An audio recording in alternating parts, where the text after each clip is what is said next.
ദൃഷ്ട്വാ തു പാണ്ഡവാനീകം വ്യൂഢം ദുര്യോധനസ്തദാ ആചാര്യമുപസംഗമ്യ രാജാ വചനമബ്രവീത് പശ്യതാം പാണ്ഡുപുത്രാണാം ആചാര്യമഹതിം ച മും വ്യൂഢാം ദ്രുപദപുത്രേണ തവ ശിഷ്യേണ ധീമതാ.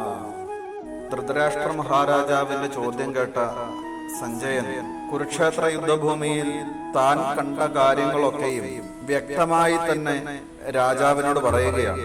അല്ലയോ ധൃതരാഷ്ട്ര മഹാരാജാവേ, രണ്ട് ഭാഗങ്ങളിലായി മഹാസമുദ്രം കണക്കെ യുദ്ധത്തിന് ഒരുങ്ങി നിൽക്കുന്ന അങ്ങയുടെ പുത്രന്മാരും പാണ്ഡവപുത്രന്മാരും അവിടെ എന്താണ് ചെയ്തത് എന്ന് ഞാൻ പറയുന്നത് കേട്ടുകൊള്ളുക.